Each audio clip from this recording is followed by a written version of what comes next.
Good morning, कैसे हैं आप लोग? आशा करता हूँ आप सब बहुत ही अच्छे होंगे। चलिए, जैसे कि कल हम सब ने आपको बताया था बीपीएससी के बारे में कि बीपीएससी के सिलेबस के बारे में कल हमने डिस्कस किया था।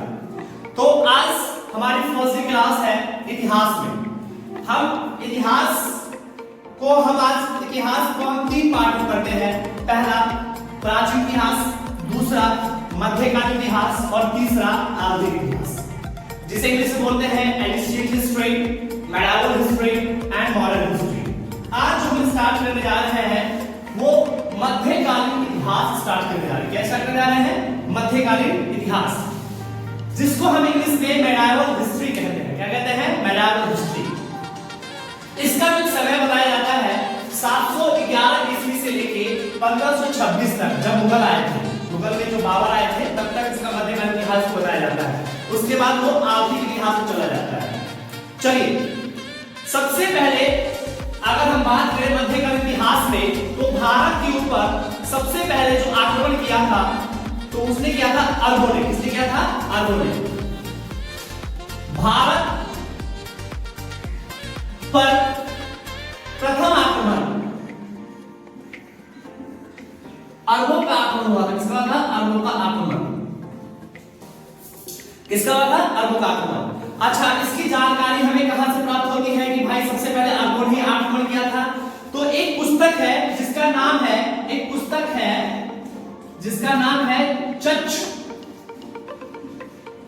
चचनाम। क्या नाम है?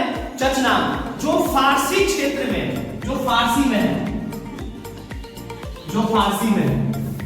इसमें बताया गया है कि सिंध विजय की जानकारी मिलती है। इसमें सिंध विजय की जानकारी मिलती है। इसी में बताया जाता है कि चचनाम में बताया गया है कि भारत पर सबसे पहले प्रथम मुस्लिम आक्रमण जो किया था वो किसने किया था? मोहम्मद बिन कासिम ने। मोहम्मद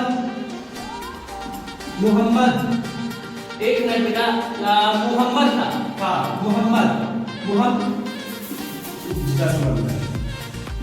मोहम्मद बिन कासिम ने किया था, जो भारत पे सर्वप्रथम आक्रमण किया था और वो जीता था।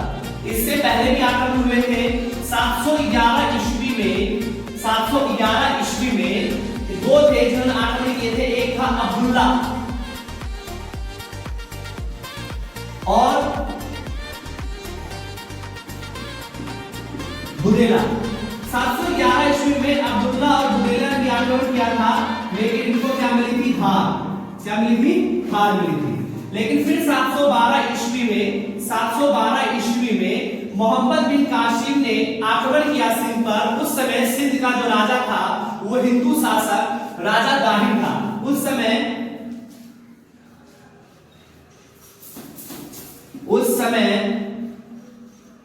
सिंध का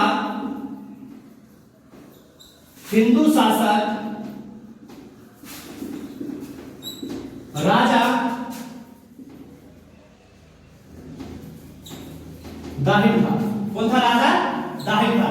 इसी राजा दाहिर को मोहम्मद बिन कासिम ने 712 ईस्वी में हराकर और प्रथम बार जो आक्रमण किया था, जिसमें विजय प्राप्त हुई थी अरबों का, वो मोहम्मद बिन कासिम ने आया था। अब मोहम्मद बिन कासिम आया कहां से, वो देखते हैं। जैसा कि बताया जाता है कि मोहम्मद बिन कासिम ईरान के जो हाकिम थे, जिनका नाम था अलल हजाज।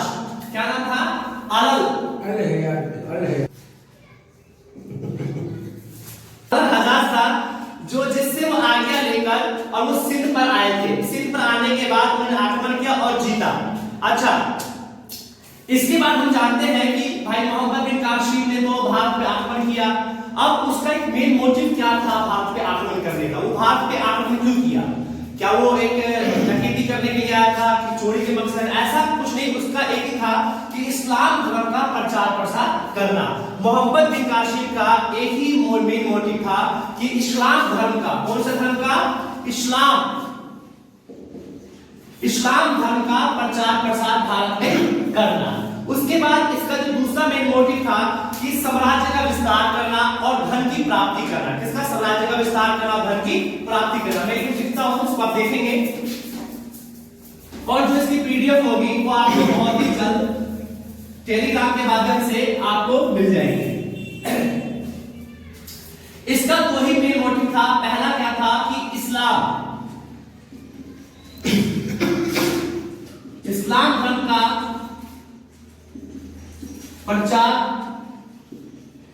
प्रसार करना, और दूसरा था धन की प्राप्ति और विस्तार करना। ये इसका दो मेन मोटिव था। आपसे एग्जाम में पूछा जाए कि सबसे पहले अरबों की तरफ से आक्रमण किसने किया था, बस भारत पे, तो उसका नाम क्या था, मोहम्मद बिन कासिम था। कौन सी ईस्वी में किया था, 712 ईस्वी में किया था। उससे पहले किसने किया था, अब्दुल्ला और बुदेला ने।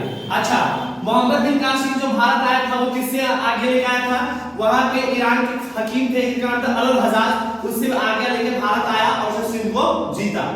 जब उसने सिंध पर आक्रमण किया था तो उस समय का वहां का शासक कौन था, तो वहां का शासक कौन था, तुम्हारा राजा दाहिर, जो हिंदू शासक था। कौन था, हिंदू शासक था।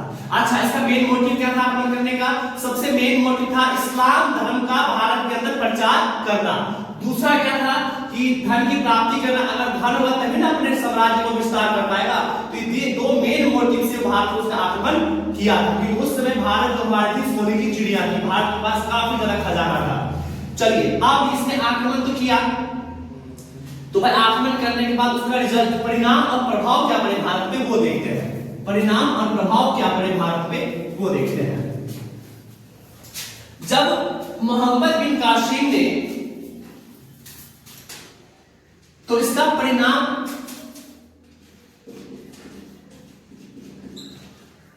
और प्रभाव क्या पड़ा वो देखते हैं। परिणाम और प्रभाव क्या पड़ा वो देखते हैं। फर्स्ट, सबसे पहली बार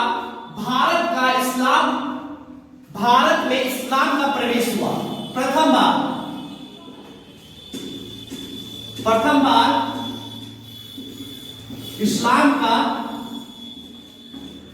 भारत में प्रवेश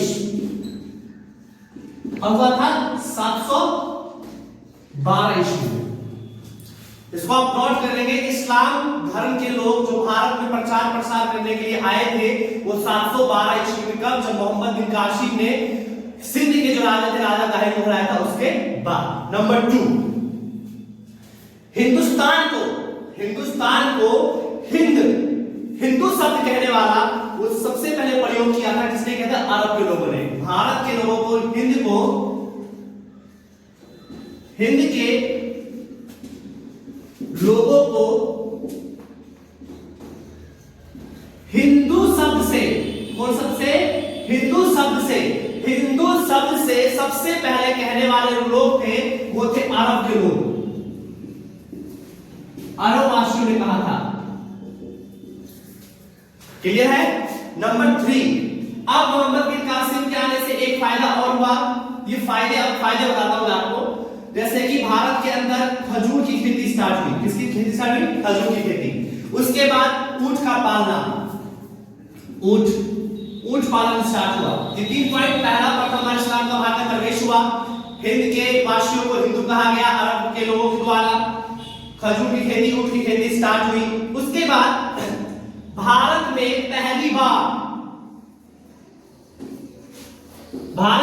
पहली बार एक कर लगा था जिसका नाम था जजिया। भारत में प्रथम बार एक जजिया कर लगाया गया। जजिया कर लगा। आपसे एग्जाम में पूछा जाएगा कि भारत के अंदर सर्वप्रथम पहली बार जजिया कर किस शासक ने लगाया था, तो उसका नाम था मोहम्मद बिन कासिम। जजिया कर क्या होता था कि जैसे कि कोई भी चीज की खेती की जो भी आपकी अर्निंग थी, जिसको आज के डेट में टैक्स बोलते हैं, तो वही उसको टैक्स के रूप में उसको देना पड़ता था। लेकिन उसकी खासियत क्या थी, उसने ब्राह्मणों से और महिला से कभी जजिया कर नहीं लिया। किसने नहीं लिया, मोहम्मद बिन कासिम ने। क्योंकि उसको पता था कि ब्राह्मण उस समय जो होते थे मंदिर के संरक्षक होते थे, मंदिर की देखरेख करते थे, तो उनसे अगर जब वो कर लेंगे तो बाकी से करो नहीं ले पाएंगे। इसलिए उनको छूट दी थी, महिला को और ब्राह्मणों को, बाकी सबसे उसने कर लिया था। चलिए आगे बात करते हैं। इसके बाद पंचतंत्र, ब्रह्म सिद्धांत आदि का अरबी अनुवाद करवाया। ठीक है। और इसने पंचतंत्र का, ब्रह्म सिद्धांत का, आदि का अरबी अनुवाद करवाया। और इसने अपने समय में एक सिक्का चलाया था जिसका नाम था दिरहम नामक सिक्का जारी किया। एग्जाम में पूछा जा सकता है कि दिरहम नामक सिक्का किस शासक ने शुरू किया था, तो क्या था, मोहम्मद बिन कासिम ने किया था, दिरहम नामक सिक्का चलाया था। और मोहम्मद बिन कासिम के समय में ही भारतीय खगोल शास्त्र का विस्तार हुआ, भारतीय खगोल शास्त्र का विस्तार हुआ। क्लियर है? फिर से मैं रिपीट कर देता हूं आपको कि मध्यकाल इतिहास में जैसे हम जाते हैं तो सबसे पहले आता है कि भारत में सबसे प्रथम बार आक्रमण किसने किया था, तो अरबों ने किया था। अरबों में किसने किया था? जो पहले असफल थे वो अब्दुल्ला 711 से, लेकिन वो हार गए। उस समय जो सिंध का शासक था वो कौन था? सिंध का शासक राजा दाहिर था, राजा दाहिर था। अच्छा चलिए, फिर 712 ईस्वी में जो वहां पे ईरान के हकीम थे, जो अल हजाज था, उससे आज्ञा लेकर कौन आया भारत? मोहम्मद बिन कासिम आया। और मोहम्मद बिन कासिम ने जो सिंध के राजा थे, हिंदू शासक जिसका नाम था राजा दाहिर, उसको हराकर और सिंध को जीत लिया। उसका जो ही मेन मोटिव था, पहला मेन मोटिव था क्या? इस्लाम धर्म का प्रचार करना, दूसरा धन की प्राप्ति करना और साम्राज्य का विस्तार करना। उसके परिणाम और प्रभाव क्या पड़े वो देखेंगे। पहली बार भारत में इस्लाम प्रवेश हुआ, नंबर 2। इसके बाद क्या होता है? नंबर 2 में क्या होता है कि हिंदू शब्द का प्रयोग करने वाला सबसे अरबासी ने किया था। नंबर 3 खजूर की खेती, ऊंट का पालन स्टार्ट हुआ था। नंबर 4 भारत में पहली बार जजिया कर लगा और मोहम्मद बिन कासिम ने दिरहम नामक सिक्का चलाया और पंचतंत्र, वर्म सिद्धांत आदि का अरबी में अनुवाद किया। और इसी के कार्यकाल में खगोल शास्त्र का विकास हुआ। अभी हम बार-बार एक टॉपिक को कर रहे हैं, इस्लाम इस्लाम इस्लाम। अभी इस्लाम धर्म आया कहां से और इस्लाम धर्म के संस्थापक कौन है और ये कहां तक लोगों ने किसको क्या बताया इस्लाम के बारे में। और ये भी धर्म है, ये धर्म पहले से ऑलरेडी नहीं है, ये धर्म बाद में आके हजरत मोहम्मद साहब के द्वारा इसका प्रचार प्रसार हुआ। वही इसके पैगंबर कहलाते, वही इसके संस्थापक कहलाते इस्लाम धर्म के। इसको हम जानेंगे नेक्स्ट टॉपिक में। आज की वीडियो यहीं तक। जय हिंद, जय भारत।